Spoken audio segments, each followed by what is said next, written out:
Hi everybody, so today's video I'm going to focus on the pension pay gap for women. It's been all over the news over the last couple of days. So a few figures came in from the RSI yesterday that state that women are roughly about 35% worse off, which is about $8,000 a year when it gets to retirement.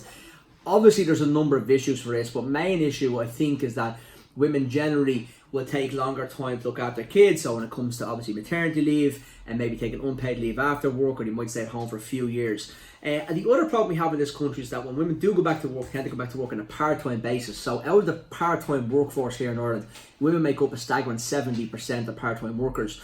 There's a couple of arguments in the press and on the radio today about this, about part-time work in particular, that they don't know their rights and they can't pay into a pension plan. I think the main problem here is that it's very hard to actually afford a pension plan when it comes to part-time work, because you probably have a couple of kids, you're still trying to maybe juggle two incomes or 1.5 incomes in the household. So putting money aside into a pension for years to come is probably going to be very difficult to do. However, if you do have some spare cash, you can get into pension plans from as little as €50 per month. And remember, pension plans are very tax advantageous, so they have 20% relief and up to 40% relief depending on the amount of income tax you're paying. So just bear that in mind. But I think what I want to talk today about is that you need a plan. If you're in your maybe your 20s or your 30s and you haven't yet decided to have children, maybe start making ABCs into your occupational pension schemes. Let your work scheme work. If you have a personal pension in your own name, maybe you're self-employed, start putting a little bit more into your pension plan earlier in your 20s and 30s. So if you do have a gap in work for a few years to raise your children, that you're not going to be missing too much in the pension side of things.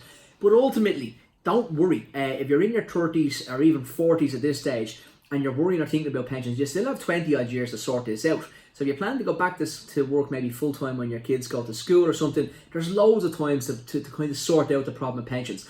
But I will honestly urge anybody that's watching this and is a bit confused about pensions or a bit confused about what they're going to be like when they get to age 65, please just pick up the phone, send us a DM, send us an email to questions at Ask Paul, and we can help you get that financial plan.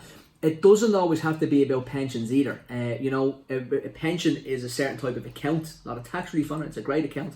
But having money set aside in other accounts, maybe having a second property, there's loads of things you can do to make sure that your gap when you get to retirement is sorted. I do think, just to say at the end of this video, I do think government should be maybe doing more. That if you are on maternity leave, you should be maybe getting your pension contributions paid. There's loads of weird and wonderful things that you could do to support women that are taking time out of work. But ultimately speaking, get your own plan in place. Don't be waiting for government to change legislation. Don't be waiting for the government to help you in this, because as we know, that never usually works out in your favour. So take the opportunity, get in touch, and make sure you get your plan in place. So any questions, give me a shout. Chat soon.